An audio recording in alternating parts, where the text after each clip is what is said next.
Hello everyone. आज हम लोग पढ़ेंगे क्लास 9th का फर्स्ट चैप्टर दैट इज़ धर्म युद्ध। तो इसके जो जो टाइटल है धर्म युद्ध, उसे क्या हम लोग को समझ आ रहा है? टू स्टैंड फॉर राइट्स, अपने अधिकारों के लिए खड़ा होना, टू स्टैंड फॉर राइट्स। इसको जो राइटर है उनका नाम है, पहले हम लोग पढ़ेंगे अबाउट ऑथर, ठीक है। इनके जो ऑथर है Arjun Devcharan, a teacher by profession is basically a poet. वो पेशे से एक प्रोफेशन है, मतलब पेशे से एक टीचर है, बट है वो एक पोइट, मतलब उनको पोइट्री में रुचि है। वो पोएम्स ज़्यादा लिखते हैं। His place appears like an extension of his poetry.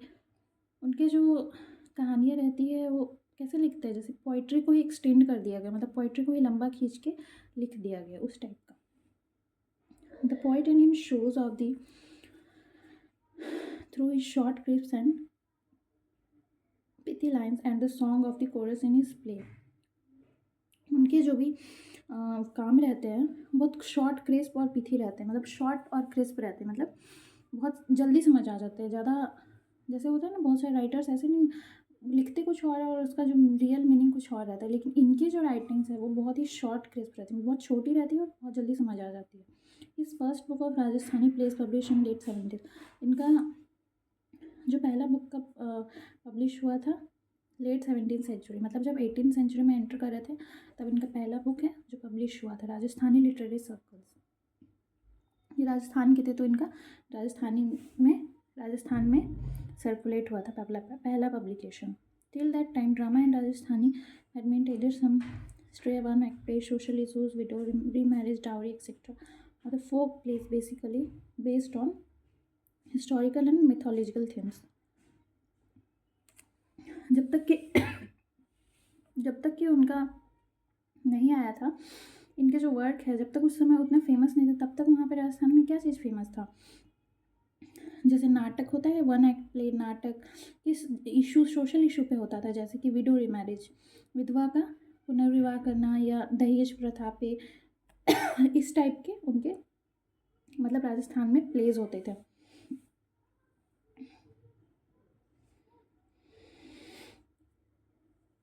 Full of length play on A contemporary theme was beyond conjuncture.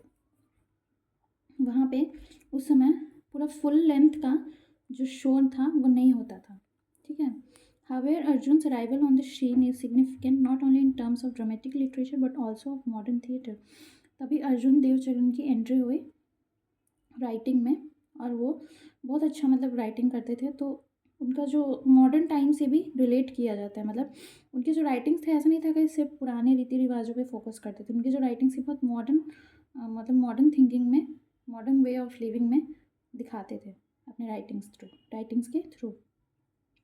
Arjun Dev's plays include दो नाटक आजरा गुआरी एंड शंकारियो बोलमारी मछली, किटॉक पाड़ी, धर्म युद्धा एंड मुक्ति गाथा।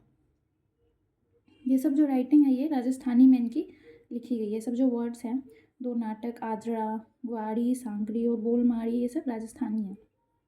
ओके, यहाँ तक तो हो गया। ऑथर के बारे में आप लोगों को समझ आ गया। अब हम लोग पढ़ेंगे समरी चैप्टर का। ओके,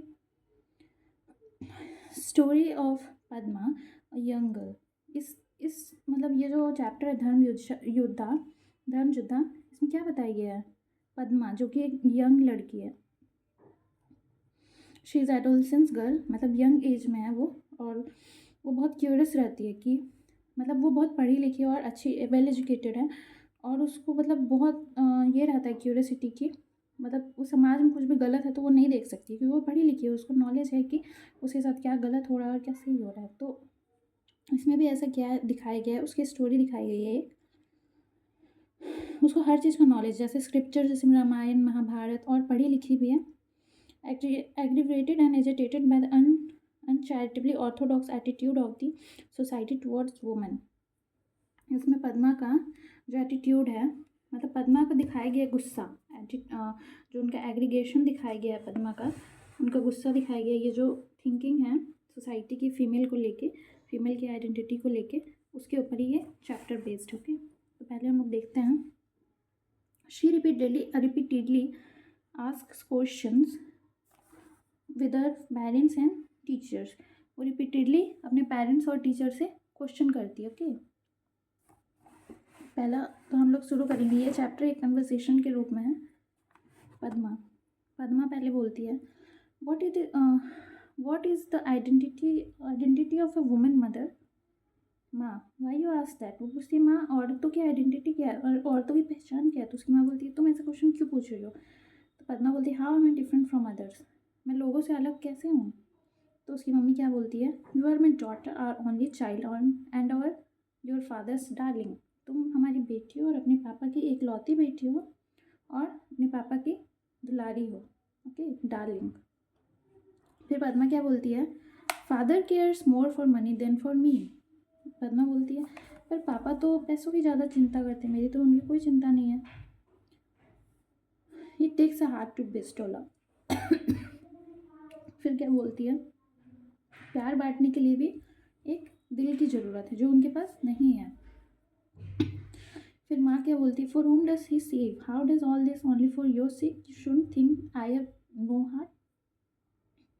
तुम्हें ऐसा नहीं सोचना चाहिए, वो किसके लिए पैसे बचाते हैं, वो तुम्हारे लिए ही पैसे बचा रहे हैं। तुम्हें ऐसा नहीं सोचना चाहिए कि हम लोग के पास, मेरे पास हार्ट नहीं है, मेरे पास दिल नहीं है। तो पद्मा क्या बोलती है, I didn't say it for you, मैंने आपके लिए तो ये बात नहीं बोला।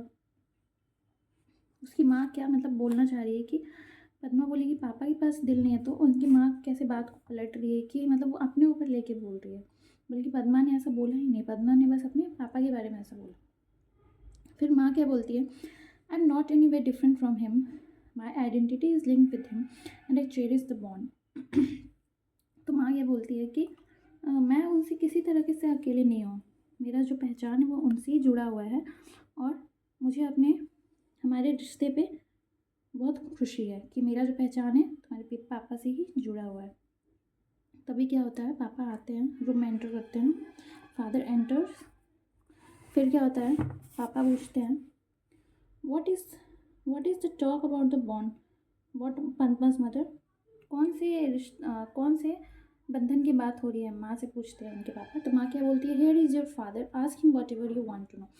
तो पद्मा की मम्मी क्या बोलती है, आ गए तुम्हारे पापा, पूछो तुम्हें जो पूछना। तो पापा क्या बोलते हैं, what is it my child, क्या हुआ मेरे बच्चे।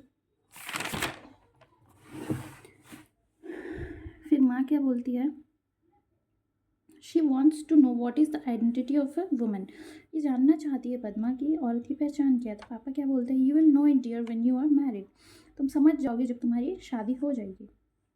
तो पद्मा क्या बोलती है, does marriage lend identity to a woman, क्या शादी ही औरत की पहचान बनाती है। तो माँ क्या बोलती है, what is a woman without a husband. Padma की माँ क्या बोलती है कि आदमी के बिना औरत की क्या पहचान है। फिर पद्मा बोलती है, what if one does not get married, ऐसा अगर कोई ऐसा क्यों, अगर चाहे तो कोई औरत शादी नहीं करे तो क्या उसकी शादी नहीं होगी, तो क्या उसकी पहचान नहीं होगी। फिर उसकी माँ क्या बोलती है, why do ask such senseless questions, तुम ऐसे बुर्बक से सवाल क्यों पूछती हो। पद्मा क्या बोलती है, what about a woman whose husband is dead, और उस औरत की पहचान का क्या है जिसके पति मर चुके हैं। तो मम्मी क्या, उसकी माँ क्या बोलती है, life is hello for hello, उसकी ज़िंदगी जहन्नुम है। पद्मा क्या बोलती है, दैट्स इनजस्टिस, ये गलत है, किसी तरह से ये न्याय की बात नहीं है। माँ क्या बोलती है, you need not talk of justice and injustice here, तुम यहाँ पे न्याय अन्याय की बात ना करो। पद्मा क्या बोलती है, क्यों पूछती है, क्यों। माँ, over here women don't have a right to ask questions, यहाँ पे औरतों को सवाल पूछने का कोई अधिकार नहीं है। पद्मा क्या बोलती है, what right do they have then, तो औरतों को किस चीज़ का अधिकार है, पद्मा पूछती है। फिर पापा बोलते हैं, rights are for equals dear, अधिकार सिर्फ बराबरी के लोगों के लिए होता है, ऐसा उसके पापा बोलते हैं। सोचिए, मतलब वो उस लड़के के पिता होते हुए अपनी बेटी का सपोर्ट नहीं कर रहा है, जेंडर पे बयास कर रहे हैं, बायस कर रहे हैं कि जेंडर इंडिफरेंस को दिखा रहे हैं कि शी इज़ अ गर्ल, वो लड़की है और उसको कोई अधिकार नहीं है। फिर पापा क्या बोलते हैं, फिर पद्मा क्या बोलती है, why is a home considered a place for bargaining, one should not live in such a place. बोलती है कि घर पे भी अगर भीख मांगना पड़े तो घर पे रहने की कोई ज़रूरत नहीं है, मतलब वो अपने अधिकार के बारे में बोलती है। फिर उसके पापा क्या बोलते हैं, पद्मा के पापा क्या बोलते हैं, you will get the same replies to this questions, you will get the same replies to this questions wherever you go, तुम जहाँ भी जाओगे तुम्हें इन सब सवालों का यही जवाब मिलेगा। तो पद्मा बोलती है, but the identity of a woman is the identity of the human race, you society sans without women. Sans मतलब क्या होता है? विदाउट। सेंस मतलब विदाउट। तो औरत बोलती है कि औरत की जो आइडेंटिटी है वही तो चला रही है, वही तो पीढ़ी को चला रही है। Identity of the human race मतलब पीढ़ी को चला रही है। एक औरत के बिना एक सोसाइटी अधूरी है। ये society sans without a women. Sans मतलब अधूरी है। तो पापा क्या बोलते हैं? That's why they say that marriage lends this identity. इसीलिए तो लोग कहते हैं कि शादी से ही औरतों को पहचान मिलती है। फिर पद्मा क्या बोलती है? So if a girl does not get married she has no identity. तो क्या एक शादी बिन ब्याही जो लड़की है उस जिसकी शादी नहीं होती, क्या उसकी कोई पहचान नहीं है? What is that an unmarried man is vaunted and called a saint, while an unmarried woman is called an unmarried woman is called an immoral and wanton. Padma क्या बोलती है कि ऐसा क्यों है? सिर्फ औरतों लोग पे ये उंगली क्यों उठाया जाता है? अगर कोई आदमी शादी ना करे तो उसको साधु संत कहा जाता है, और कोई औरत अगर शादी ना करे तो उसको एक कुलक्षणी और पता नहीं किस किस गंदे नामों से बोला जाता है, कैरेक्टरलेस बोला जाता है, अगर कोई लड़की शादी ना करे तो ये तो बहुत इनजस्टिस है वुमेन के खिलाफ और बहुत गलत है। तो मैं एंड कर रही हूँ यहीं पे ये चैप्टर। इस चैप्टर में हम लोग को क्या समझ आ रहा है, मतलब इसकी समरी क्या है? टोटली बेस्ड ऑन, इसकी जो समरी है based on gender identity of a female girl not female society. कि फीमेल सोसाइटी में जो आइडेंटिटी है वुमेन को हमेशा मेन से लिंक किया जाता है। मतलब जब तक उसकी शादी नहीं हुई तब तक उसके पिता से उसकी आइडेंटिटी पहचान को जोड़ा जाता है, और जब उसकी शादी हो गई है तब उसके हस्बैंड से जोड़ा जाता है, जो कि बहुत गलत है। वुमेन की अपनी अलग आइडेंटिटी होनी चाहिए। ओके, उसको वुमेन को अपने जो वुमेन का नॉलेज है, जो उसके पास ज्ञान बुद्धि जो भी है, उसके बेसिस पे उसका आइडेंटिटी बनाना चाहिए, ना कि मेल के बेस पे। Okay, hope you understood this chapter. Thank you. फिर नेक्स्ट चैप्टर में मिलेंगे। थैंक्स।